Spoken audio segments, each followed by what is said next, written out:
ഈ അന്ന് ഇത്രയും ഫാൻസ് ഇവിടെ ഉള്ള കാര്യം അല്ലു അർജുൻ അറിയായിരുന്നു ഈ സിനിമകളൊക്കെ ഹിറ്റായിട്ട്? തീർച്ചയായിട്ടും എല്ലാം അപ്ഡേറ്റഡാ. ഈ ഹാപ്പിയിൽ അല്ലെങ്കിൽ അല്ലു അർജുൻ ശബ്ദം കൊടുത്തിരുന്നത് ഡയറക്ടർ ജിസ് ജോയി ആണല്ലോ. അയാൾ ജിസ് ജോയി എങ്ങനെയാണ് അല്ലു അർജുൻ്റെ ശബ്ദമായി മാറുന്നത്? ഡബിങ് സിനിമ വേറൊരു ലാംഗ്വേജ് ചെയ്യാൻ പാടില്ല, അങ്ങനെ ഇന്ന് ഭയങ്കര ലിബറലാണ്. അതിനുശേഷമാണ് മറ്റേ കാന്താരയും KGF ഒക്കെ വിജയിച്ചതും അവർക്ക് പേര് വന്നതും. ഈ സിനിമ ഇത്രയും ഓളം ഉണ്ടാക്കിയ കാര്യം, റീ റിലീസിൽ ഓളം ഉണ്ടാക്കിയാലും അല്ലു അർജുൻ അറിഞ്ഞിട്ടുണ്ടോ? അല്ലു അർജുന് ശേഷമേ പിന്നീട് ഒരു ഹീറോയെ താങ്കൾ കൊണ്ടുവന്നിട്ടില്ലല്ലോ, അതെന്തുകൊണ്ടാണ് അങ്ങനെ സംഭവിക്കാതെ? ഇനി വരാനിരിക്കുന്ന റീ റിലീസ് ചിത്രങ്ങളും അല്ലാത്ത പ്രൊഡക്ഷൻ ചെയ്യുന്ന സിനിമകളൊക്കെ അതൊക്കെയാണ്. റീ റിലീസ് ഇപ്പോൾ ഉടനെ ഉള്ളത് ഹാപ്പി ഡേയ്സ് ആണ്. അഭിമന്യു തിലകനെ വെച്ചിട്ട് ഒരു ഹെയർ സ്റ്റൈലിസ്റ്റ് മാക്സോ ഒരു നല്ലൊരു സിനിമ ചെയ്യുന്നുണ്ട്. താങ്കൾ മലയാളത്തിൽ പ്രൊഡ്യൂസ് ചെയ്ത നക്ഷത്രക്കണ്ണൂർ രാജകുമാരനും തുലാഭാരം, സ്വപ്നം കൊണ്ട് തുലാഭാരം അല്ലേ, അത് ഇങ്ങനെ പരാജയപ്പെട്ടു. അന്ന് ആ സെൻസ് വർക്ക് ചെയ്തില്ലേ? അതിലാണെങ്കിൽ ആർട്ടിസ്റ്റും ഉണ്ടായിരുന്നു. ഈ അനശ്വരയൊക്കെ ഇപ്പോൾ കഴിഞ്ഞ ദിവസം ഡാൻസ് വെച്ച റീൽസൊക്കെ ഹിറ്റായിരുന്നല്ലോ, അതിനെപ്പറ്റി എന്താ പറയാനുള്ളത്?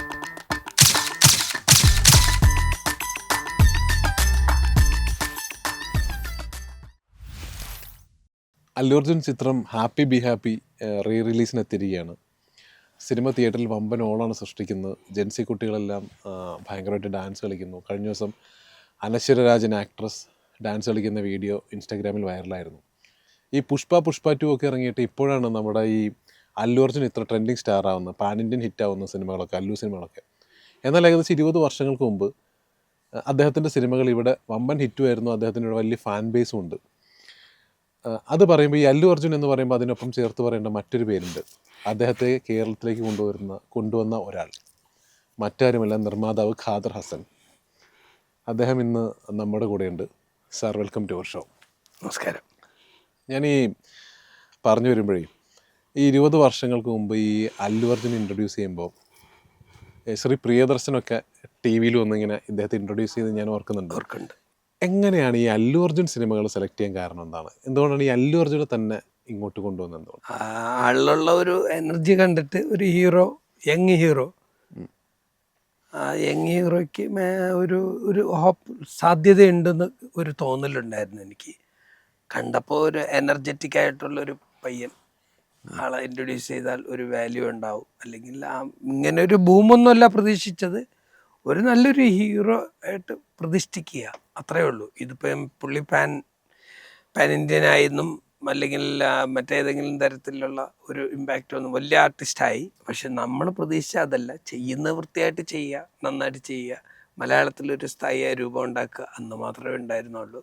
അല്ലു അർജുനിലുള്ള ഒരു എനർജി, അതിലൊരു ഘടകം, പിന്നെ എല്ലാവരും നിമിത്തമാണല്ലോ.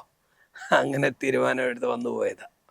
ഈ പറഞ്ഞപ്പോൾ എല്ലാം വൃത്തിക്ക് ചെയ്യണമെന്ന് പറഞ്ഞപ്പോൾ സാധാരണ അതിന് മുമ്പ് വന്ന തെലുങ്ക് സിനിമകളിൽ പല ചാനലുകൾ വരുന്ന ഡബ്ബഡ് സിനിമകൾക്ക് വ്യത്യസ്തമായിട്ട് പാട്ടുകൾ, ലിറിക്സ്, ക്വാളിറ്റി ഡബ്ബിങ് അങ്ങനെയൊക്കെ വന്നിട്ടുള്ള ഒരു സിനിമകളായിരുന്നു താങ്കൾ ഇങ്ങോട്ട് കൊണ്ടുവന്ന അല്ലു അർജുൻ സിനിമകൾ. ഒരു പരിധി ഒരു പാരലൽ ഇൻഡസ്ട്രി എന്ന് പറയുന്ന പോലെ തെലുങ്ക് സിനിമകൾക്ക് ഒരു മാർക്കറ്റ് ഇവിടെ ഉണ്ടാക്കിയെടുത്തു. നേരത്തെ ചിരഞ്ജീവിയുടെയും നാഗാർജുനയുടെ സിനിമകളൊക്കെ വന്നിട്ടുണ്ട്. എന്നാൽ എങ്ങനെയാണ് ഈ ക്വാളിറ്റി മെയിൻറ്റെയിൻ ചെയ്ത് ഇങ്ങനെ, അത് നേരത്തെ പ്ലാൻ ചെയ്തതാണോ? തീർച്ചയായിട്ടും ഇന്ന് വരെ വരാത്ത തരത്തിലുള്ള ഒരു ക്വാളിറ്റിയും മികവും നമുക്ക് കൊടുക്കാൻ പറ്റുമോ എന്ന് ഞാൻ സ്വയം ചോദിച്ചിട്ടുണ്ടായിരുന്നു. ഈ അല്ലു അർജുൻ സിനിമകളിലെ ഒരു പ്രത്യേകത എന്ന് പറയുന്നത് മലയാളത്തിന് മാച്ചാവുന്ന സബ്ജക്റ്റുകളാണ്. സബ്ജക്റ്റായിരുന്നു എൻ്റെ ഒരു ബാക്ക് എനർജി. അപ്പോൾ അല്ലു അർജുൻ്റെ ഇപ്പം ആര്യ എടുത്താലും, ഹാപ്പി എടുത്താലും, അല്ലെങ്കിൽ ബണ്ണി എടുത്താലും, അല്ലെങ്കിൽ മറ്റേത് ചിത്രം എടുത്താലും ഭയങ്കര ആക്ഷൻ പടങ്ങളൊന്നും കേരളത്തിൽ ഓടുകയില്ല. ത്രൂ ഔട്ട് നിൽക്കുന്ന ആക്ഷൻ വളരെ റയറായിട്ട് യങ്സ്റ്റേഴ്സ് കാണുമെന്നല്ലാതെ വിജയിക്കത്തില്ല. ഒരു ഫാമിലി ഓറിയൻറ്റഡ് ആയിട്ടുള്ള നല്ലൊരു സബ്ജക്റ്റ് ഉണ്ടെങ്കിൽ ഉറപ്പായിട്ട് കേരളം മലയാളികൾക്ക് പിടിക്കും. മലയാളിത്വമുള്ള ഒരു ചായവുള്ള ഒരു സിനിമ, അതാണ് എൻ്റെ മുന്നിലുണ്ടായിരുന്നത്. അപ്പോൾ അല്ലു അർജുനെ പോലെ ഒരാളെ കണ്ടപ്പോൾ ആ ചിത്രത്തിനെയാണ് ആദ്യം കണ്ടത്, ആ സിനിമയാണ് ആദ്യം വിലയിരുത്തിയത്. അല്ലു അർജുനെ രണ്ടാമതാണ് കണ്ടത്. അയാൾ ഹീറോ, നല്ല ഹീറോ ആണെന്നുള്ളത് രണ്ടാമത്തെ ഘടകമാണ്. പക്ഷേ അതിൻ്റെ സബ്ജക്റ്റിൽ ഉള്ള ഒരു വിശ്വാസമാണ്, ആ വിശ്വാസമാണ് എന്നെ ഈ സിനിമകൾ ചെയ്യാൻ പ്രേരിപ്പിച്ചത്. പിന്നെ യാദർച്ഛികമായിട്ട് അല്ലു അർജുൻ അതിലൊരു പ്രധാന ഘടകമായി. അദ്ദേഹത്തിലൂടെ ട്രാവൽ ചെയ്യേണ്ടി വന്നു. പിന്നെ സിനിമകളൊക്കെ വിജയിച്ചു. അല്ലു അർജുൻ കൊടുത്ത പേരും അഡോപ്റ്റഡ് സൺ എന്നും മരുമകനെന്നും എന്നൊക്കെ വിശേഷിപ്പിച്ചത് പല സമയങ്ങളിലാണ്. അതിനൊക്കെ മുൻപേ അല്ലു അർജുൻ എന്ന് പറയുന്ന ഒരു ആർട്ടിസ്റ്റ് ഒരു തീപ്പൊരി പോലെ യുവാക്കളുടെ ഇടയിൽ പടർന്നു. അന്ന് മറ്റൊരു ആർട്ടിസ്റ്റ് ഇല്ല കേരളത്തിൽ. ഞാൻ അതിനോടൊപ്പം ഒരു കാര്യം കൂടി കൂട്ടി ചോദിച്ചോട്ടെ. ഇപ്പോൾ ആ സമയത്ത് സാറ് പറഞ്ഞ പോലെ മധ്യവയസ്കരുടെ കഥ, മമ്മൂട്ടി, മോഹൻലാൽ, അതുപോലെ സൂപ്പർ സ്റ്റാർസ് ഉണ്ട്, അവരുടെ സിനിമകളാണ് ഓടിക്കൊണ്ടിരുന്നത്. അതിനോടൊപ്പം ഈ പറഞ്ഞ പോലെ ഒരു യങ് സ്റ്റാർ ഉണ്ടായിരുന്നില്ല. അപ്പോൾ ഒരു പരിധിവരെ മലയാളത്തിലെ ആദ്യത്തെ യങ് സ്റ്റാർ, അല്ലെങ്കിൽ ഇവരുടെ കഥകൾ കൂടി വേണം, ഒരു യുവാക്കളുടെ കഥ വേണം എന്നൊക്കെ പറയുന്ന ഒരു തുടക്കം ഈ അല്ലു അർജുൻ സിനിമകളിലൂടെയല്ലേ? കാരണം അതിനുശേഷം നിവിൻ പോളി, ആസിഫ് അലി അവർക്കൊരു വഴി തുറന്നു കൊടുത്തു. മലയാളത്തിലുണ്ടായ ഒരു യുവ തരംഗങ്ങൾക്ക് പിന്നിൽ താങ്കളാണെന്ന് ഞാൻ പറഞ്ഞ് നിഷേധിക്കും. അയ്യോ, അങ്ങനെയൊന്നുമില്ല. അതിലിപ്പോൾ പൃഥ്വിരാജിൻ്റെ ആദ്യത്തെ പടം ഞാനാണല്ലോ ചെയ്തത്. പൃഥ്വിരാജിൻ്റെ നക്ഷത്ര കണ്ണുള്ള രാജകുമാരൻ എൻ്റെ സിനിമയാണ്. രാജു വന്ന ആദ്യത്തെ റിലീസായ സിനിമ അത് തന്നെയാണ്. അപ്പം നന്ദനത്തിൽ അഭിനയിച്ചുകൊണ്ടിരിക്കുമ്പോൾ തന്നെ നമ്മൾ കൂടെ ചേരുകയാണ്. അപ്പോൾ അങ്ങനെ ഒരു കാലഘട്ടത്തിൽ വരുന്ന മാറ്റമാണ്. മോഹൻലാൽ മമ്മൂട്ടി മോഹൻലാൽ കഴിഞ്ഞിട്ടുള്ള ഒരു സീസണിൽ ഇപ്പം ദിലീപ് എന്ന് പറഞ്ഞ ഒരു ആർട്ടിസ്റ്റ് അന്ന് കത്തി നിൽക്കുന്ന സമയമാണ്. ദിലീപിൻ്റെ സിനിമ എന്ന് പറയുന്നത് ചിലപ്പോൾ മറ്റെല്ലാ ആർട്ടിസ്റ്റിനേക്കാളൊക്കെ ഡബിൾ ഇരട്ടി കളക്ഷൻ വരുന്ന ഒരു ആളായിരുന്നു. അദ്ദേഹത്തിൻ്റെ കൂടെ ഓപ്പോസിറ്റായിട്ട് നിന്ന സമയത്താണ് നമുക്ക് അല്ലു അർജുൻ എന്ന് പറയുന്ന അദ്ദേഹത്തിന് ഓപ്പോസിറ്റ് ആയിട്ടല്ല, ദിലീപ് എന്ന വ്യക്തിക്ക് ഓപ്പോസിറ്റ് എന്നല്ല ഉദ്ദേശിക്കുന്നത്. ആ രീതിയിലേക്ക് കടന്നു വരുമ്പോൾ ഒരു ഒരു യങ് ഫെലോ വരുമ്പോൾ അയാൾക്കൊരു ഇമ്പോർട്ടൻസ് കിട്ടി എന്നുള്ളത്, കേരളത്തിൽ സുപരിചിതനായി എന്നുള്ളത് വലിയ കാര്യമാണ്. അപ്പോൾ അതിനൊരു അടിത്തറയുള്ള ഒരു വർക്കുണ്ടായിരുന്നു. ഞാനൊരു ഹോംവർക്ക് ചെയ്തിട്ടുണ്ടായിരുന്നു, അതില്ലാന്ന് ഞാൻ പറയത്തില്ല. ഞാൻ അല്ലു അർജുനെ ഇപ്പം നല്ല കഥയെ സെലക്ട് ചെയ്തു, അയാളുടെ പടങ്ങൾ കൊള്ളാമായിരുന്നു, അത് മാച്ചായി, ഒക്കെ സംഭവം ശരിയാണ്. അതിൻ്റെ കൂടെ അല്ലു അർജുനെ എസ്റ്റാബ്ലിഷ് ചെയ്യാൻ വേണ്ടി ഒത്തിരി കാര്യങ്ങൾ കൂട്ടിച്ചേർത്തിട്ടുണ്ടായിരുന്നു ഞാൻ. അത് ഒരു സാധാരണ ഒരു ഡിസ്ട്രിബ്യൂട്ടർ ചെയ്യത്തില്ല, അല്ലെങ്കിൽ ഒരു പ്രൊഡ്യൂസർ ചിലപ്പോൾ ചെയ്തേക്കും. പക്ഷെ അപ്പോഴും പ്രൊഡ്യൂസർ അയാളുടെ സിനിമയെ നോക്കത്തുള്ളൂ. നമ്മളൊരു ഹീറോയ്ക്ക് വേണ്ടി ഒന്നും ചെയ്യില്ല. ഞാൻ ഹീറോയ്ക്കും വേണ്ടി ചെയ്തു, നമ്മളെ സിനിമയ്ക്ക് വേണ്ടിയും ചെയ്തു. സ്വാഭാവികമായിട്ടും ഒരു ലോങ് ടൈം റിലേഷൻഷിപ്പ് എക്സ്പെക്റ്റ് ചെയ്യും നമ്മളല്ല, അങ്ങനെ ചെയ്തതാണ്. ഈ അന്ന് ഇത്രയും ഫാൻസ് ഇവിടെ ഉള്ള കാര്യം അല്ലു അർജുൻ അറിയായിരുന്നു ഈ സിനിമകളൊക്കെ ഹിറ്റായിട്ട്? തീർച്ചയായിട്ടും എല്ലാം അപ്ഡേറ്റഡാണ്. നമ്മൾ വിചാരിക്കുന്ന പോലെ ഒന്നുമല്ല. ഇവിടുത്തെ ഒരു ഈച്ച് ആൻഡ് എവരി ചെറിയ ന്യൂസ് അവർക്ക് PR ഉണ്ട് ഇവിടെ, അന്നുകൊണ്ട് അപ്ഡേറ്റഡായിട്ട് എല്ലാ കാര്യങ്ങളും അവർ അറിയുന്നുണ്ടായിരുന്നു. അത് അപ്ഡേറ്റഡായിട്ട് അവർ ചിന്തിക്കുകയും ചെയ്യാം. പുള്ളിക്ക് നന്നായിട്ട് മലയാളം മനസ്സിലാവും. പുള്ളി തമിഴ്നാട്ടിൽ കിടന്ന് വളർന്ന ആളല്ലേ. പിന്നെ ചെന്നൈയിൽ നന്നായിട്ട് തമിഴ് സംസാരിച്ച് തമിഴ് പഠിച്ചു വന്നവനാ. അപ്പോൾ പുള്ളി അത് എല്ലാം വ്യക്തമായിട്ട് തിരിച്ചറിയാനും മലയാളി സുഹൃത്തുക്കൾ ഒത്തിരി പേരുണ്ട്. പുള്ളിക്ക് വളരെ അടുത്ത സുഹൃത്തുക്കളെല്ലാം മലയാളികളാണ്. അപ്പോൾ അത് നമുക്കറിയാത്തതാണ്. പരിചയപ്പെട്ടിട്ടുള്ള പലരെയും പുള്ളിയുടെ അടുത്ത സുഹൃത്തുക്കളാണ്. അങ്ങനെയൊക്കെ നല്ല അറിവുണ്ട്. നമ്മുടെ നമ്മൾ ചിന്തിക്കുന്നതിനപ്പുറം ഒരു ബാക്ക്ഗ്രൗണ്ട് സ്ട്രക്ചർ, ഒരു ഇൻഫ്രാസ്ട്രക്ചർ, സിനിമയെപ്പറ്റിയും മറ്റ് വിലയിരുത്താനൊക്കെ ഉള്ള ഇൻഫ്രാസ്ട്രക്ചർ അവർക്കുണ്ട്. ഇപ്പോൾ ഈ സിനിമ ഇപ്പോൾ വീണ്ടും റിലീസ് ചെയ്തപ്പോൾ ഇത്ര വലിയൊരു ഓളം, അന്നേ ഇതൊരു ഭയങ്കര ഓളം സൃഷ്ടിച്ചാണ്. അന്ന് 90s കിഡ്സിൻ്റെ ഇടയിൽ ഭയങ്കര ഹിറ്റായിരുന്നു ഈ സിനിമ. ഇന്ന് വീണ്ടും 20 വർഷങ്ങൾക്ക് ഇപ്പോൾ ഈ പടം വീണ്ടും വരുമ്പോൾ ഇത്ര വലിയൊരു ഓളം നിങ്ങൾ പ്രതീക്ഷിച്ചായിരുന്നു? അത്രയും പ്രതീക്ഷിച്ചില്ല. ശരി, ഇത്ര വിജയിപ്പിക്കണമെന്നൊരു ചിന്ത ഉണ്ടായിരുന്നു, അതിനുണ്ട വർക്കൊക്കെ ചെയ്തു. പക്ഷേ ഇത്ര ഒരു വേവ്സ്, ഈ ഒരു ക്രൈസ്, ഈ ഒരു ഡാൻസ് ആടണം അല്ലെങ്കിൽ ഇവർ ഹാങ് ഔട്ട് ചെയ്യുമെന്നുള്ള രീതിയിലുള്ള ആവേശമുണ്ടാക്കുന്ന ഒരു ക്രൈസ് ഉണ്ടാവുമെന്ന് വിചാരിച്ചില്ല. പക്ഷെ വിജയിപ്പിക്കണമെന്നുള്ള ഒരു അടിത്തറ വർക്ക് ചെയ്തിട്ടുണ്ടായിരുന്നു ഞാൻ. ഈ അനശ്വരയൊക്കെ ഇപ്പോൾ കഴിഞ്ഞ ദിവസം ഡാൻസ് കളിച്ച റീൽസൊക്കെ ഹിറ്റായിരുന്നല്ലോ, അതിനെപ്പറ്റി എന്താ പറയാനുള്ളത്? തീർച്ചയായിട്ടും അവരുടെ എന്തായാലും അതൊരു ആർട്ടിസ്റ്റ് ആണെങ്കിലും അവരുടെ ഒരു എൻജോയ്മെൻറ്റ്, മദ്യമില്ല, മയക്കുമരുന്നില്ല, ഒരു ടോട്ടൽ ഒരു പാക്കേജ് എന്ന് പറയുന്നത്, എൻ്റർടൈൻമെൻറ്റ് പാക്കേജ് എന്ന് പറയുന്നത് ഒരു നിമിഷം പോലും ഹാപ്പി കണ്ടിട്ട് ബോറടിക്കില്ല. നല്ല പാട്ടുകൾ, ഫുൾ ഔട്ട് ഹാങ് ഔട്ട് ചെയ്ത് എൻജോയ് ചെയ്യാം, കൂടെ പാടാം, കൂടെ ചിരിക്കാം, കൂടെ എല്ലാ ഡയലോഗ്സ് എല്ലാവർക്കും സുപരിചിതമാണ്. തിയേറ്ററിൽ പോയിരിക്കുമ്പോൾ നമുക്ക് തന്നെ തോന്നുന്നുണ്ട് ഇതെന്താണ്, എല്ലാ ഡയലോഗ്സും എല്ലാവർക്കും അറിയാം. അത്രയ്ക്കും ഒരു പടം കണ്ടു കഴിഞ്ഞു. പിന്നെ തിയേറ്റർ എക്സ്പീരിയൻസ് മാത്രമാണ് കുറവ്. അങ്ങനെ ആ കുറവ് നികത്താൻ വേണ്ടിയാണ് ഒരു തിയേറ്ററിൽ വന്നത്. നോക്കുമ്പോൾ പാട്ടിൻ്റെ ലിറിക്സൊക്കെ തിയേറ്ററിൽ പാടുന്നത് പോലെയാണ് ഏറ്റുപാടുന്നത് എല്ലാ പെൺകുട്ടികളും പയ്യന്മാരും. എനിക്ക് തോന്നുന്നു മലയാള സിനിമ ചരിത്രത്തിൽ പെൺകുട്ടികൾ വന്ന് തിയേറ്ററിൽ ഡാൻസ് ആടുന്നത് ആദ്യമായിട്ടാണ്. കാരണം അവർ എല്ലാം മറന്നാണ് ഡാൻസ് ആടുന്നത്.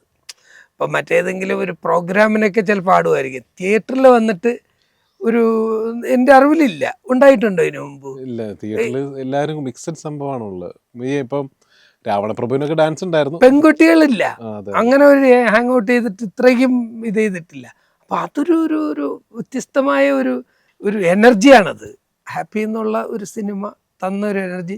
പെൺകുട്ടികൾ ഇത്രയും വന്നിട്ട് അവർ ഇതിനു വേണ്ടി വന്നതുപോലെയാണ്. ഇന്നിപ്പോൾ ഇപ്പം വീണ്ടും മറ്റൊരു വലിയ തിയേറ്ററിലും കൂടെ എറണാകുളം കവിതയിൽ കയറുകയാണ്. ഇപ്പോൾ താങ്കൾ ഒരുപാട് ആര്യടക്കമുള്ള സിനിമകൾ റീ റിലീസ് ചെയ്തിട്ടുണ്ട്. എന്തുകൊണ്ടാണ് ഈ ഹാപ്പി വീണ്ടും റീ റിലീസ് ചെയ്യാൻ തീരുമാനിച്ചത്? ഹാപ്പി 188ഓളം ദിവസം കാലിക്കറ്റ് കൈരളിയിൽ ഓടിയ ഒരു സിനിമയാണ്. നമ്പർ 1. നമ്പർ 2, ഹാപ്പി എന്നുള്ള സിനിമയ്ക്ക് ഒരു ടോട്ടാലിറ്റി ഉണ്ട്. അന്ന് എനിക്ക് തോന്നുന്നു വന്നിട്ട് ഫാമിലീസ് 20 പേര്, 30 പേര്, 40 പേരൊക്കെ വന്ന് ഈ 50 ദിവസം കഴിഞ്ഞതിന് ശേഷം സിനിമ കാണാൻ വേണ്ടി തിയേറ്ററിൽ കുടുംബത്തോടെ വന്ന് കണ്ട് ഞാൻ നോക്കി നിൽക്കുന്നത്, അവർ വരുന്നതെല്ലാം ഞാൻ നോക്കി കണ്ടിട്ടുണ്ട്.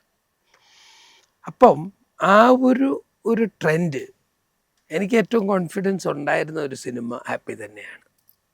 കാരണം എന്തായാലും നമുക്കൊരു ചിലവ് വരും നാച്ചുറലി.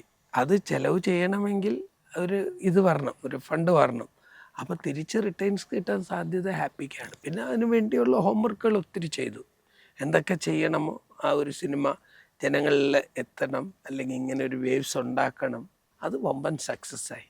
അതാണ് സത്യാവസ്ഥ. ഈ ഹാപ്പിയിൽ അല്ലെങ്കിൽ അല്ലു അർജുന് ശബ്ദം കൊടുത്തിരുന്നത് ഡയറക്ടർ ജിസ് ജോയി ആണല്ലോ. അയാൾ ജിസ് ജോയി എങ്ങനെയാണ് അല്ലു അർജുൻ്റെ ശബ്ദമായി മാറുന്നത്? ജിസ് ജോയി ഒരു സീരിയൽ അഭിനയിക്കുമ്പോൾ ഞാൻ വിളിച്ചു വരുത്തിയാണ്, കുറേ വോയിസൊക്കെ ചെക്ക് ചെയ്തതാണ്.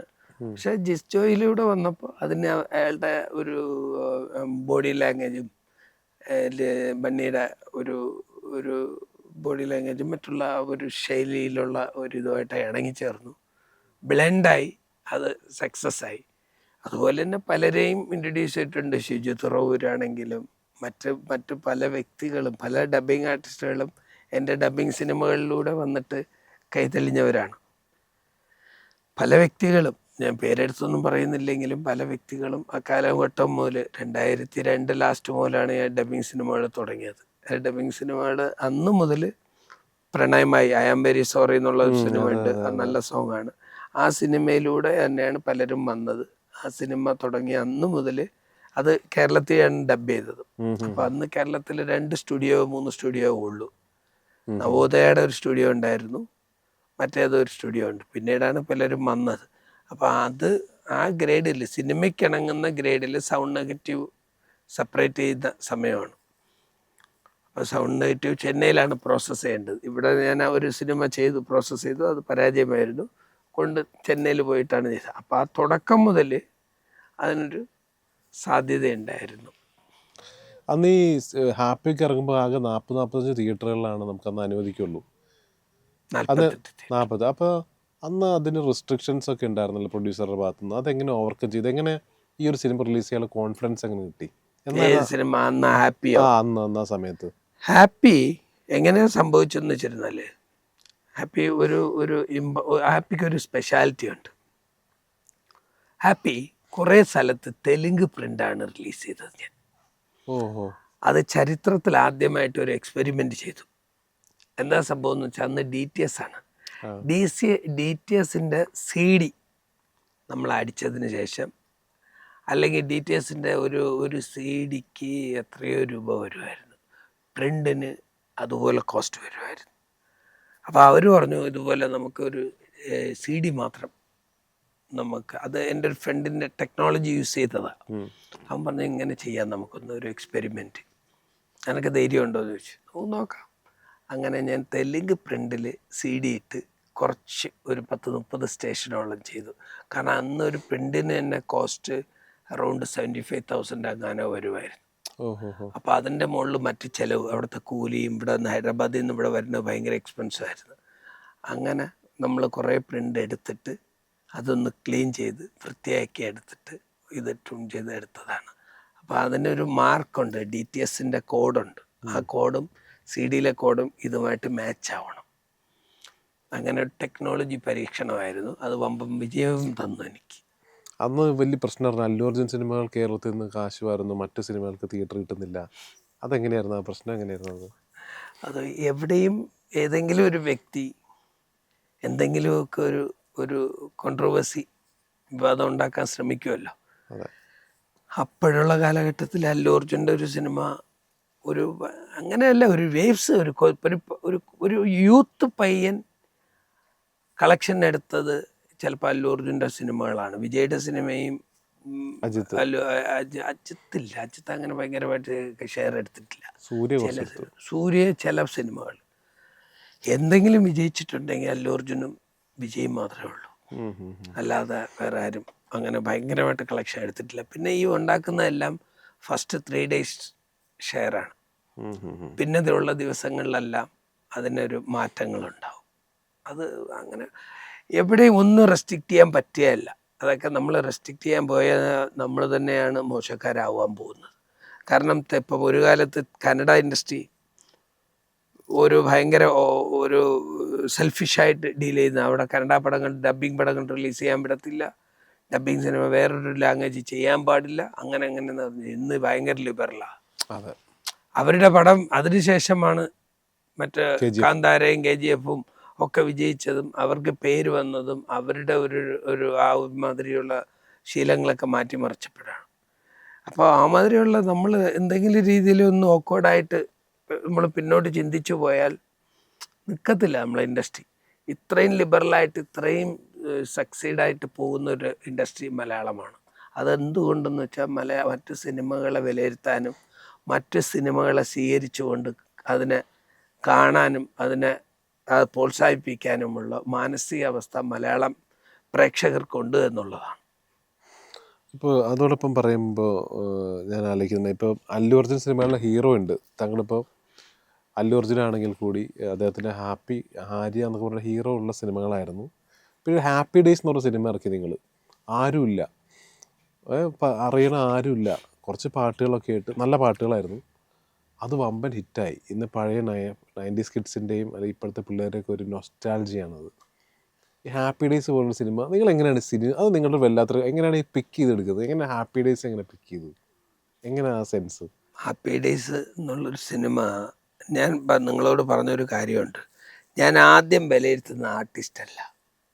നിങ്ങൾ ഹാപ്പി ഡേയ്സ് മാത്രം എടുക്കണ്ട, നിങ്ങൾ നോക്കി നോക്കും, ഇത് ഞങ്ങളുടെ ലോകം, അതും നല്ലൊരു സിനിമ, പ്രണയമായി. ഇതൊന്നും ആർട്ടിസ്റ്റുള്ള പടങ്ങളല്ല, ആക്ഷൻ പടങ്ങളല്ല. ഏറ്റവും കോമഡി അയ്യോ പാവം, നിങ്ങൾ കണ്ടിട്ടുണ്ടോ ഇല്ലേ?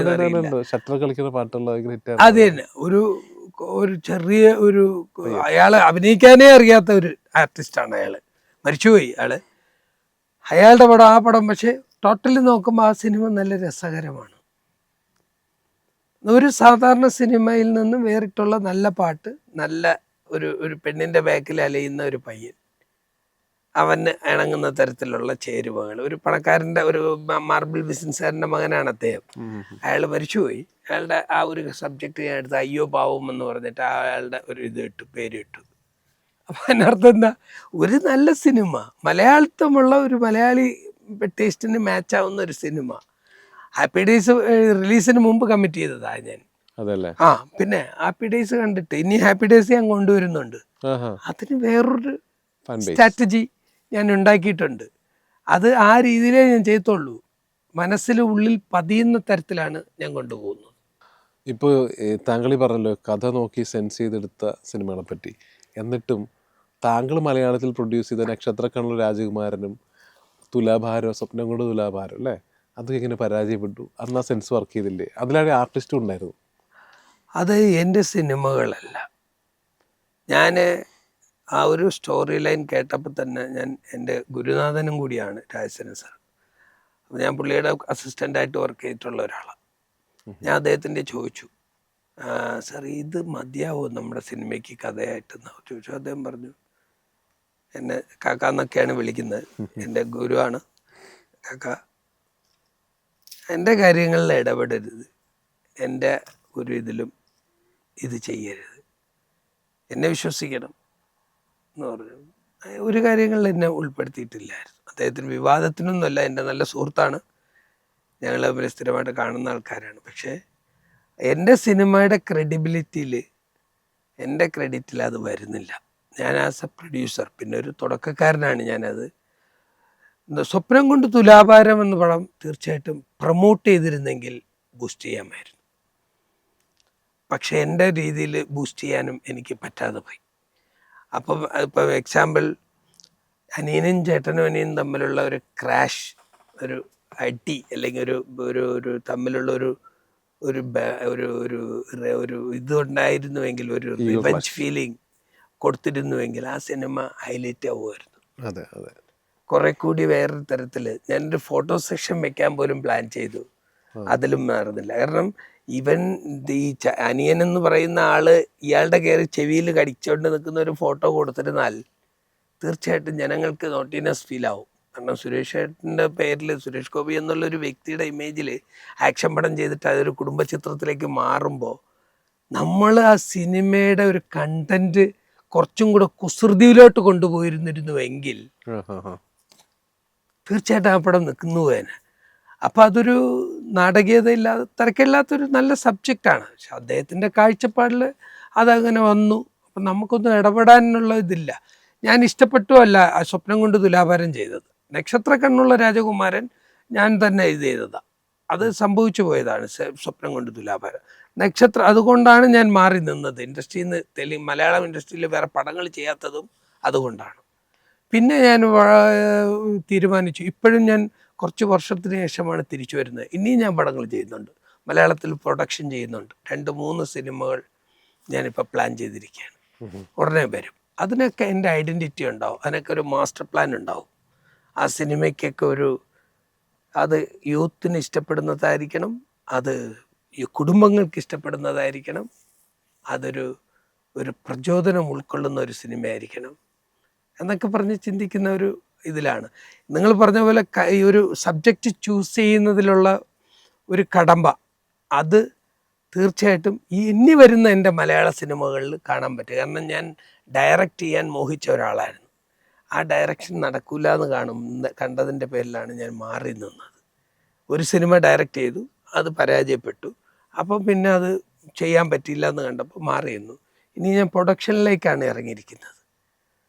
കണ്ടിന്യൂ, ഇപ്പോൾ ഹാപ്പി ഡേയ്സ് ഉടനെ റിലീസുണ്ട്. അത് കഴിഞ്ഞാൽ അതിൻ്റെ കൂടെ തന്നെ മലയാള സിനിമ പ്രൊഡക്ഷൻ, ഇപ്പം ഹെയർ സ്റ്റൈലിസ്റ്റ് മാക്സോ എന്ന് പറഞ്ഞൊരു പടം വരുന്നുണ്ട്. അത് ഞാൻ അഭിമന്യു തിലകനെ വെച്ചാണ് ചെയ്യുന്നത്. അതിപ്പോൾ ഉടനെ ഉണ്ടാവും, ഷൂട്ട് തുടങ്ങും. പിന്നെ ഒരു സിനിമയുണ്ട്, 3-4 സിനിമകളുടെ പിറകിലാണ്. അതിനൊക്കെ ഒരു പ്രത്യേകത ഉണ്ടാവും. അത് നിങ്ങൾ ഓർമ്മിച്ചോളൂ, ഈ വാക്ക് ഓർമ്മിച്ചോളൂ. Something is there, something some specialities there. ഇപ്പം അസിസ്റ്റൻ്റ് ആയിരുന്നു എന്ന് പറഞ്ഞല്ലോ, എങ്ങനെയാണ് ഈ സിനിമ മേഖലയിലേക്ക് കടന്നു വരുന്നത്? എങ്ങനെയാണ്? ഞാൻ പണ്ട് സിനിമ മേഖലയിലേക്ക് കടന്നു വരുന്ന ആസ് അസിസ്റ്റൻറ്റ് ഡയറക്ടറായിട്ടാണ്. അത് 87 മുതൽ ഞാൻ ചെന്നൈയിലേക്ക് വണ്ടി കയറി പോയവനാണ്. അപ്പോൾ അവിടെ വെച്ചിട്ട് അത് വന്നിട്ട് പിന്നീട് ബിസിനസ്സിലേക്ക് കൺവേർട്ടായിട്ട് ബിസിനസ് ആഷ്പുഷ് എന്ന് പറയുന്ന സ്ഥാപനം തുടങ്ങി. അത് ഭയങ്കര ഫ്ലറിഷായി. അങ്ങനെ അവിടെ നിന്ന് മാറിയിട്ട് പിന്നെ 93-ലാണ് തിരിച്ചു വരുന്നത്. ആദ്യത്തെ സിനിമ ഏതാ ഞാൻ വർക്ക് ചെയ്തു? അത് 87-ലാണ്. ഞാനൊക്കെ വർക്ക് ചെയ്യുമ്പോൾ ചെന്നൈ കിടക്കുമ്പോൾ അന്ന് അറിയാമല്ലോ ചേട്ടൻ. പക്ഷെ എൻ്റെ കയ്യിൽ കാശുള്ള ഒരു അവസ്ഥയായിരുന്നു, അതുകൊണ്ട് ഞാനൊന്നും അത്രയ്ക്കൊന്നും ബുദ്ധിമുട്ടിയിട്ടില്ല. പക്ഷെ അത് ലൈഫിലൊരു പാഠങ്ങൾ പഠിപ്പിച്ച് തന്നിട്ടുണ്ട്.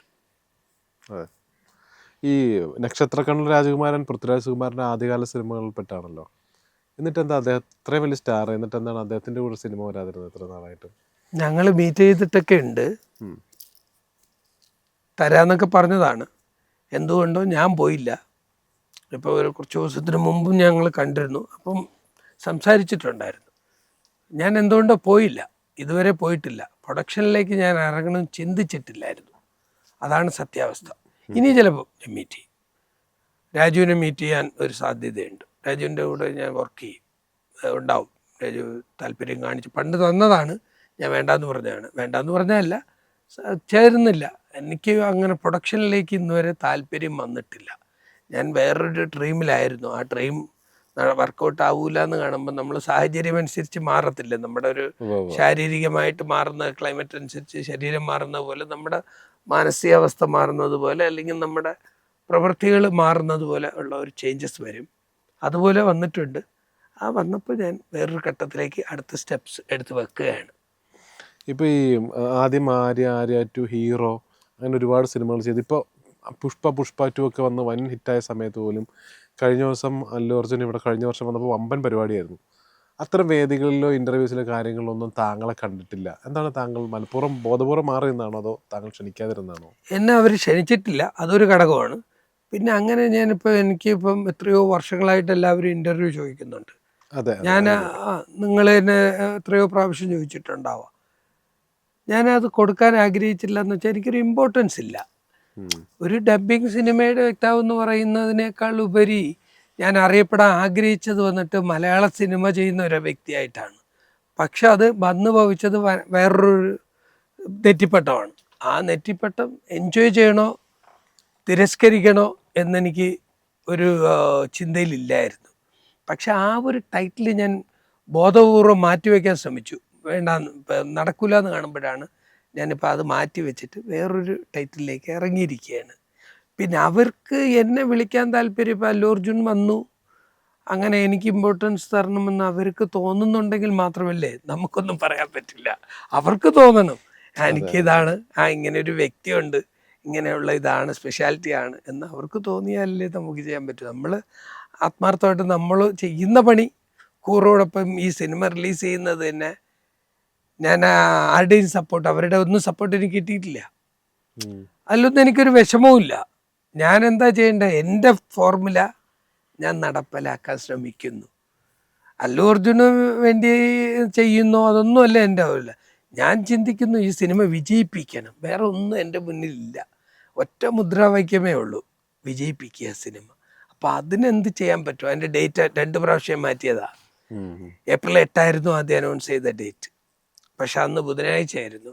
അന്ന് ബുധനാഴ്ച ചെയ്യാൻ വേണ്ടി നോക്കുമ്പോൾ ബണ്ണിയുടെ ബർത്ത്ഡേ ആണ്, അല്ലു അർജുൻ്റെ ബർത്ത്ഡേ ആണ്. അന്ന് ചെയ്യാനാണ് ഉദ്ദേശിച്ചിരുന്നത്. അന്ന് സാങ്കേതിക ചില തടസ്സങ്ങളൊന്നും മാറി 28 പോയി. അന്നും പറ്റിയില്ല. 24 ഏപ്രിൽ 24 പോയി. പക്ഷെ അന്നും പറ്റത്തില്ല എന്ന് കണ്ടു, മാറി. അത് ആരെയും ബോധിപ്പിക്കാനോ അല്ലെങ്കിൽ ആരുടെയും ഇത് നിരുത്സാഹപ്പെടുത്താനോ ഒന്നും തയ്യാറില്ല. ഇന്നും എനിക്ക് നല്ല തിയേറ്ററുകൾ കിട്ടിയിട്ടില്ല. ഞാൻ തന്നെ വർഷങ്ങൾക്ക് ശേഷം തിരിച്ചു വരുന്നതാണ്. പക്ഷെ എനിക്ക് നല്ല തിയേറ്റർ കിട്ടിയില്ല, നല്ല ഷോ കിട്ടിയില്ല. കുറേ തിയേറ്റേഴ്സ് നല്ല കിട്ടിയത് മാത്രമേ ഉള്ളൂ. അപ്പം അത് എത്തിക്കേണ്ട സ്ഥലത്ത് എത്തിക്കാൻ ശ്രമിച്ചിട്ടുണ്ട് ഞാൻ. ഇനിയും ഫാമിലി ഇറക്കണം, അതാണ് ഇന്നലെ പോലെ അതിൻ്റെ ഒരു ഫോർമുലയിലാണ് ഞാൻ നിന്നത്. എന്തുകൊണ്ടാണ് ഈ സിനിമകൾ, പഴയ സിനിമകളൊക്കെ തന്നെ റിലീസ് ചെയ്യുന്നത്? എന്താ പുതിയ കാലഘട്ടത്തിൽ അങ്ങനത്തെ ആസ്വദിക്കാനും ആടാനും പറ്റിയ സിനിമകൾ ഇറങ്ങാത്തതുകൊണ്ടാണോ? നെവർ. ഇപ്പം നമുക്ക് കഴിഞ്ഞ മലയാള സിനിമ നമ്മുടെ രാവണ പ്രഭു എന്നല്ലോ, അതിലും നല്ല ഇമ്പാക്റ്റ് ഉണ്ടായിരുന്നല്ലോ. സത്യം പറഞ്ഞാൽ പഴയ സിനിമ എന്ന് പറയുന്നത് സെല്ലുലോയിഡാണ്. അത് മൊബൈലിൽ കണ്ടിട്ട് കോംപ്രമൈസ് ചെയ്യാനേ പറ്റുള്ളൂ. അതൊരിക്കലും സെല്ലുലോയിഡ് ഇമ്പാക്റ്റ് കിട്ടില്ല. അത് തിയേറ്ററിൽ കാണുന്നതിന് തിയേറ്ററിൽ കാണേണ്ട സിനിമ തിയേറ്ററിൽ തന്നെ കാണണം. സെല്ലുലോയിഡിൽ പോയി തിയേറ്ററിൽ പോയി കാണുമ്പോൾ ഉണ്ടാവുന്ന അനുഭൂതി, പബ്ലിക്കിൻ്റെ റെസ്പോൺസും കൂടി അറിഞ്ഞിട്ട് നമ്മളിലുണ്ടാവുന്ന ഒരു ചേഞ്ചസ് ആണ്. അതാണ് ഇന്നലെ ഇപ്പം മറ്റേ ഈ കുട്ടി പോയി സിനിമ കണ്ടതും അനശ്വര പോയി സിനിമ കണ്ടിട്ട് അവർ ഇത്രയും സെലിബ്രേറ്റ് ചെയ്യണമെങ്കിൽ തീർച്ചയായിട്ടും ആ ഫീൽ അത് തിയേറ്ററിലേക്ക് എത്തത്തുള്ളൂ. അപ്പോൾ റിലീസ് ഇപ്പോൾ ഏത് സിനിമ വന്നാലും നല്ല സിനിമകളാണ്, അത് ആസ്വദിക്കാൻ പറ്റുന്നതാണ് എങ്കിൽ അത് യൂത്ത് ആണെങ്കിലും ഫാമിലി ആണെങ്കിലും എൻജോയബിൾ ആണ്. ഈ റിലീസിന് ഇപ്പോൾ സംവിധായകൻ കഴിഞ്ഞ ദിവസം വന്നായിരുന്നല്ലോ പ്രൊമോഷൻ്റെ ഭാഗമായിട്ട്. ഈ സിനിമ ഇത്രയും ഓളം ഉണ്ടാക്കിയ കാര്യം, റിലീസിന് ഓളം ഉണ്ടാക്കിയാലും അല്ലു അർജുൻ അറിഞ്ഞിട്ടുണ്ടോ? സംവിധായകൻ അറിഞ്ഞിട്ട് എന്ത് പറഞ്ഞു? പക്ക സംവിധായകൻ അറിയണ്ട, അതിനേക്കാൾ ഇവിടുന്ന് അപ്ഡേറ്റഡ് ആയിട്ട് ഓരോ വീഡിയോസും അവർക്ക് അയക്കുന്നുണ്ട്. അവിടുത്തെ PR വർക്ക്സ് അവിടുത്തെ ചാനലുകൾക്കെല്ലാം അത് പോകുന്നുണ്ട്. ഇവിടുത്തെ വീഡിയോസ് മൊത്തം അവിടെ പോയിട്ട് അവിടെ നിന്ന് ഡിസ്ട്രിബ്യൂട്ട് ചെയ്ത് ചാനലുകൾക്ക് കിട്ടുന്നുണ്ട്. അവിടുത്തെ ഏറ്റവും ടോക്ക് മാറ്റർ ഇതാണ്. അവിടുത്തെ ഏറ്റവും കൂടുതൽ സംസാര വിഷയം എന്ന് പറയുന്നത് ഒന്നേ ഉള്ളൂ, അല്ലു അർജുൻ ഇത്രയും ക്രൈസ് റിലീസിന് കിട്ടി, ഈ സിനിമ അവിടെ പരാജയമാണ്. ഓ അത് ശരി. എന്നുള്ള പടം അവിടെ സാമ്പത്തികമായിട്ട് വിജയിച്ച പടമല്ല, ഇവിടെയാണ് വിജയിച്ചത്. ഈ പരാജയപ്പെട്ട സിനിമയാണ് താങ്കൾ എടുത്തു അല്ലേ? അതിലിപ്പോൾ എന്തായിരിക്കുന്നത്, ഞാൻ പരാജയപ്പെട്ട എത്ര സിനിമ ചെയ്തിട്ടുണ്ട്, അത് ശരി. അതിൽ കഥയില്ല. എനിക്ക് ഇഷ്ടപ്പെട്ടു എങ്കിൽ ആ സിനിമയുടെ കണ്ടന്റ് ഒന്ന് ബൂസ്റ്റ് ചെയ്യാൻ പറ്റുമെങ്കിൽ തീർച്ചയായിട്ടും അത് വിജയിപ്പിക്കാം. ഈ അല്ലു അർജുൻ പിന്നീട് ഈ പുഷ്പ 2 ഒക്കെ ഇറങ്ങി വമ്പൻ ഹിറ്റായ സമയത്ത് താങ്കൾ അത്തരം സിനിമകൾ എടുക്കാതിരുന്നത് എന്താണ്? അത്രയും സാമ്പത്തികമായിട്ട് അത്രയും കാപ്പബിൾ അല്ലാത്തതുകൊണ്ടാണ്? അതെ, എനിക്ക് അത്രയ്ക്കും ആ ഒരു പൊട്ടൻഷ്യൽ, അതൊന്നാം കാര്യം എൻ്റെ സിനിമകളെല്ലാം ഞാൻ മേടിച്ചുകൊണ്ടിരുന്നത് 99 വർഷത്തേക്കാണ്. ഓ അപ്പോൾ എൻ്റെ സിനിമകൾ, എൻ്റെ കയ്യിരിക്കുന്ന സിനിമകളെല്ലാം 100-ൽ പരം ചിത്രങ്ങളുണ്ട്. അതെല്ലാം ഞാൻ 99 ഇയേഴ്സിനാണ് മേടിക്കുന്നത്. ഞാനത് ഇവരുടെ ഈ കണ്ടീഷൻസ് ഉള്ളി ഡിസ്ട്രിബ്യൂഷൻ എന്ന് പറയുമ്പോൾ ഞാൻ മാറിയിട്ടുണ്ട്. അതിനുശേഷം ഞാൻ പടങ്ങളൊന്നും ചെയ്തിട്ടില്ല. ഈ OTT വളർന്നതോടുകൂടി അവർക്ക് നേരിട്ട് റിലീസ് ചെയ്യാൻ പറ്റും. അവർക്കത് ഇപ്പോൾ കാതരസിൻ്റെ ആവശ്യമൊന്നുമില്ല അല്ലു അർജുൻ്റെ പടത്തിന് ഇപ്പം ചെയ്യാൻ. അന്ന് ചിലപ്പോൾ വേണ്ടി വന്നേക്കാം, ഇപ്പം ഇല്ല, ഇപ്പം അതിൻ്റെ ആവശ്യമില്ല. അപ്പോൾ അതുകൊണ്ട് അത് ആ സിനിമകൾ എൻ്റെ ഇപ്പോൾ അവരുമായിട്ട് സംസാരിച്ചാൽ അവർ 10 കോടി രൂപ ചോദിക്കും, അല്ലെങ്കിൽ 20 കോടി രൂപ ചോദിച്ചു. 15 കോടിക്ക് എങ്ങാനാണെന്ന് തോന്നുന്നു പുഷ്പ 2, മറ്റേത് 6 കോടി രൂപ എന്തോ, 6-8 കോടി രൂപ. ഞാൻ പറഞ്ഞു ഞാൻ താല്പര്യമില്ല, നിങ്ങൾ കൊടുത്തോളൂ, ഹാപ്പി, എനിക്ക് താല്പര്യമില്ല. പക്ഷെ അതൊക്കെ വിജയിച്ചു കേട്ടോ, അവർക്ക് കാശ് കിട്ടി, ഇവിടെ ഡിസ്ട്രിബ്യൂട്ട് ചെയ്ത വ്യക്തിക്ക് നല്ല കാശ് കിട്ടി. പക്ഷെ എനിക്ക് താല്പര്യമില്ലായിരുന്നു. അല്ലു അർജുന് ശേഷമേ പിന്നീടൊരു ഹീറോയെ താങ്കൾ കൊണ്ടുവന്നിട്ടില്ലല്ലോ, അതെന്തുകൊണ്ടാണ് അങ്ങനെ സംഭവിക്കാതിരുന്നത്? അത് പർപ്പസായിട്ട് പ്ലാൻ ചെയ്തതാണ്, പർപ്പസായിട്ട് ഒഴിവാക്കി. എനിക്ക് വേണമെങ്കിൽ പ്രഭാസിനെ കൊണ്ടുവരാമായിരുന്നു, രാംചരനെ കൊണ്ടുവരാമായിരുന്നു, റാം എന്ന് പറഞ്ഞൊരു പയ്യനുണ്ടായിരുന്നു, റാം നല്ല ആർട്ടിസ്റ്റാണ്, എനിക്ക് വേണമെങ്കിൽ കൊണ്ടുവരാമായിരുന്നു. ആളുടെ അച്ഛനുമായിട്ട് നല്ല ബന്ധമുള്ള ഒരാളാണ് ഞാൻ, രവികിഷോർ എന്ന് പറയുന്ന ആളുടെ. അപ്പം അദ്ദേഹത്തിനെയും കൊണ്ടുവരാമായിരുന്നു. പക്ഷെ ഞാൻ എന്തുകൊണ്ടോ എനിക്ക് ഒരു കോൺഫിഡൻസ്, അതായത് അല്ലു അർജുനെ മാത്രം ഞാൻ ബൂസ്റ്റ് ചെയ്തു, വേറൊരാളെ ഇനിയിപ്പോൾ ബൂസ്റ്റ് ചെയ്യണ്ട എന്ന് തോന്നി. എല്ലാം കാശല്ലല്ലോ എല്ലാത്തിൻ്റെയും ഒരു ഘടകം. ഞാൻ അങ്ങനെ ഒരു സാമ്പത്തികമായിട്ടൊരു ചിന്തിക്കുന്ന ആളല്ല. സാമ്പത്തികമായിട്ട് നോക്കുന്നുണ്ടെങ്കിൽ എത്രയോ ഗ്ലാമറസ് പടങ്ങളോ ഫൈറ്റുള്ള പടങ്ങളോ അവിടെ ഇറങ്ങിയില്ലേ, അതൊക്കെ എടുത്തുകൊണ്ട് വരണമായിരുന്നില്ലേ. അങ്ങനെ ചിന്തിച്ചില്ല ഞാൻ. എൻ്റെ താല്പര്യത്തിന് അതൊന്നും ഇൻട്രസ്റ്റഡ് അല്ലായിരുന്നു. ഓക്കെ, ഇനി വരാനിരിക്കുന്ന റിലീസ് ചിത്രങ്ങളും അല്ലാത്ത പ്രൊഡക്ഷൻ ചെയ്യുന്ന സിനിമകളൊക്കെ അതൊക്കെയാണ്? റിലീസ് ഇപ്പോൾ ഉടനെ ഉള്ളത് ഹാപ്പി ഡേയ്സ് ആണ്, അത് ഉടനെ തന്നെ ഉണ്ടാവും. അതിനൊരു വേറൊരു ഫോർമുല വെച്ചാണ് ഞാൻ അത് വർക്ക് ചെയ്തുകൊണ്ടിരിക്കുന്നത്.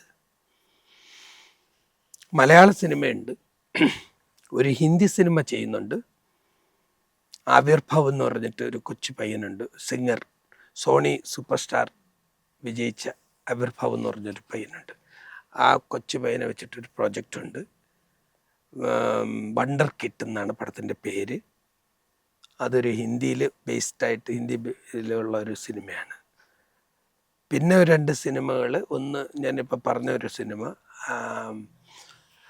അഭിമന്യു തിലകനെ വെച്ചിട്ട് ഒരു ഹെയർ സ്റ്റൈലിസ്റ്റ് മാക്സോ എന്ന് പറയുന്ന ഒരു നല്ലൊരു സിനിമ ചെയ്യുന്നുണ്ട്.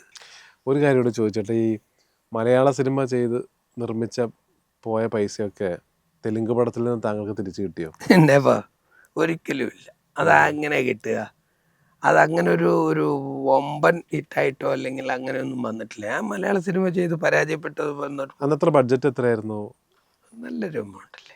അതൊക്കെ പോയതൊക്കെ പോയി, നല്ലതാണ്. ഇനി എന്താണെന്നുള്ളത് മാത്രമേ നമുക്ക് ചിന്തിക്കാൻ പറ്റത്തുള്ളൂ. നടന്നതൊക്കെ നല്ലതെന്ന് പറയുന്ന വിശ്വാസക്കാരനായ, ഇനിയുള്ളത് എന്ത് നടക്കുമോ അത് ഗോഡ് ഗ്രേസ്. ഹാപ്പി ആയിരിക്കുക, നല്ലത് മാത്രം ചിന്തിക്കുക, നല്ലത് മാത്രം പ്രവർത്തിച്ച് കൊണ്ട് മുന്നോട്ട് പോവുക. അതുകൊണ്ട് ആ ഒരു മൈൻഡിലേ നമ്മൾ പ്രവർത്തിക്കത്തുള്ളൂ. അല്ലാതെ നമുക്ക് നഷ്ടപ്പെട്ടു ഇത്ര രൂപ, അല്ലെങ്കിൽ നമുക്ക് ഇന്നത് പോയല്ലോ, അങ്ങനെയൊക്കെ ചിന്തിച്ച് കഴിഞ്ഞാൽ നമ്മുടെ ജീവിതം നത്തിങ് ആയിപ്പോയില്ലേ, ബിഗ് സീറോ ആയിപ്പോവും. ഹാപ്പിയാണ് ഞാൻ. ഏതായാലും വളരെയധികം സന്തോഷം. താങ്കൾ ആരാണെന്ന് അറിയാൻ വേണ്ടി ഞാൻ ആദ്യം പറഞ്ഞിട്ട് ഒരുപാട് സെർച്ച് ചെയ്തറിയാം. ഞാൻ പറഞ്ഞല്ലോ തെലുങ്കൻ ഒരു പ്രൊഡ്യൂസറാണെന്നൊക്കെയാണ് വിചാരിച്ചത്. ഇത്രയും നല്ല സിനിമകൾ ഞാനടക്കമുള്ള ഒരുപാട് പേര് എൻജോയ് ചെയ്ത സിനിമകളാണ് ഈ ഹാപ്പി, ആര്യയൊക്കെയുള്ള സിനിമകൾ. അന്ന് ഈ പറഞ്ഞ പോലെ ഒരുപാട് യൂത്ത് ആർട്ടിസ്റ്റുകളൊന്നുമില്ല. ഇത്രയും നല്ല സിനിമകൾ ഞങ്ങൾക്ക് സമ്മാനിച്ചതിന് വീണ്ടും ഇത് റിലീസ് ചെയ്ത് എത്രയും സന്തോഷം സ്പ്രെഡ് ചെയ്യുന്നതിന് വളരെയധികം നന്ദി. Thank you.